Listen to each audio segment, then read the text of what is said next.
नमस्कार, स्वागत है आपका मेरे चैनल में। हर महिला चाहती है कि वो अखंड सौभाग्यवती बनी रहे, उसके मांग का सिंदूर हमेशा सजा रहे। उसके लिए कुछ छोटी छोटी बातों का ध्यान रखना पड़ता है। तो क्या है वो बातें, जानेंगे आज के इस वीडियो में। तो उसके पहले अगर आप मेरे चैनल में नए हैं तो सब्सक्राइब कर लीजिएगा। जो पहले से सब्सक्राइब किए हुए हैं उनका बहुत बहुत धन्यवाद। सिंदूर हर शादीशुदा महिला के लिए बहुत ही कीमती होता है। इससे सुंदरता भी निखर जाती है। अगर मांग सूना है तो खुद को ही देखने में अच्छा नहीं लगता है, औरों को तो बिल्कुल ही नहीं लगेगा। जब हम सिंदूर लगा लेते हैं तो एक चेहरे में हमारे रौनक आ जाती है और हम सुंदर दिखने लग जाते हैं। और इसके बहुत सारे नियम हैं जो लोग मानते नहीं हैं या नज़रअंदाज कर देते हैं, लेकिन इसे करना चाहिए। कभी भी सिंदूर सुबह उठकर नहीं लगा लेना चाहिए। नहाने के बाद ही अपने मांग में सिंदूर भरना चाहिए। दूसरा, कभी भी किसी का दूसरे के सिंदूर को अपने मांग में नहीं लगाना चाहिए, या अपना सिंदूर लगाया हुआ कभी भी किसी को नहीं देना चाहिए। ध्यान रहे कि आप अपना ही हमेशा सिंदूरदानी लेके जाएं, कहीं भी जाएं तो, और उसी से सिंदूर लगाएं। गिरा हुआ सिंदूर, ऐसे तो गिरना अशुभ माना जाता है, उसे ध्यान से रखा जाता है, लेकिन कभी कभी गिर जाता है, उसको ऐसे ही मन में ना लें। और गिरा हुआ सिंदूर उठाकर कभी भी डिब्बे में नहीं डालें। उसे कपड़े से पोंछकर, गीले कपड़े से पोंछकर उसे साफ जगह में धो दें। उसे ऐसे उठाकर किसी चीज़ में बाहर फेंकें नहीं। एक गीला कपड़ा कर लें और उससे पोंछ दें और उस कपड़े को धो दें।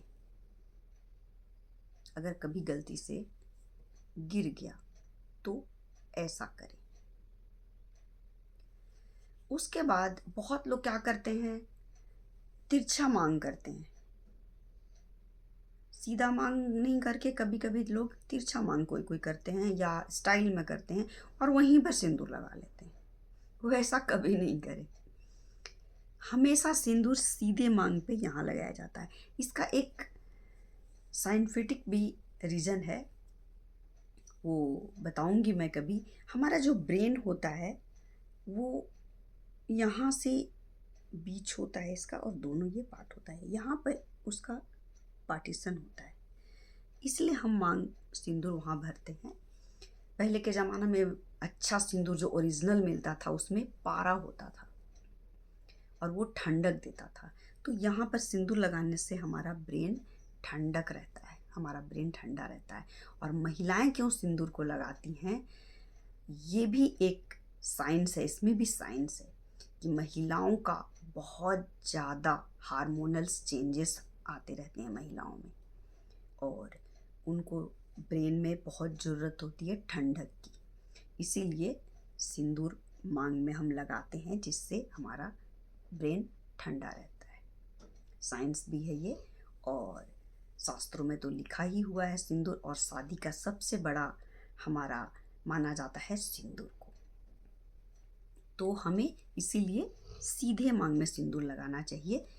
बहुत लोग यहाँ लगाते हैं, वो बिल्कुल नहीं लगाना चाहिए। वो देखने में भी अच्छा नहीं लगता है और उसका लगाने का कुछ अर्थ ही नहीं है, वो कुछ मायने ही नहीं है उसका, वो बेकार है लगाना, उसका कुछ ये नहीं होता है लगाने से। अगर आप पूरा मांग में नहीं लगा रहे हैं तो यहाँ लगा लीजिए, लेकिन आप सीधे मांग में लगाइए। अगर आप तिरछा भी मांग कर रहे हैं तो आप यहाँ सामने में सिंदूर लगाइए, यहाँ पर मांग में बिल्कुल नहीं लगाइए। और सबसे ज़रूरी बात, अखंड सौभाग्यवती आप रहेंगे। आपकी मैरिड लाइफ बहुत अच्छी चलेगी, आप खुश रहेंगे। क्या करना है आपको, अपने सिंदूरदानी में सिंदूर खरीद कर माता के चरणों में आपको चढ़ा देना है। उस सिंदूर को अपने सिंदूरदानी में मिला देना है। माँ पार्वती में चढ़ाया हुआ सिंदूर अपनी मांग में भरने से सुख समृद्धि आती है, खुशहाली रहती है और आप अखंड सौभाग्यवती बने रहते हैं। और एक बात, कभी कोई भी आपके यहाँ महिला आए जो कि शादीशुदा है, तो उसे आप सुहाग की कोई भी चीज़ ज़रूर दें। नहीं दे पाते हैं तो हम सिंदूर ज़रूर उसे देना चाहिए, उसे खाली हाथ नहीं जाने देना चाहिए, उसे सिंदूर आप ज़रूर दें, उससे हमारा सुहाग बना रहता है। तो इन बातों का ध्यान रखिए और ऐसे करके इस्तेमाल कीजिए, आप अखंड सौभाग्यवती बने रहेंगे।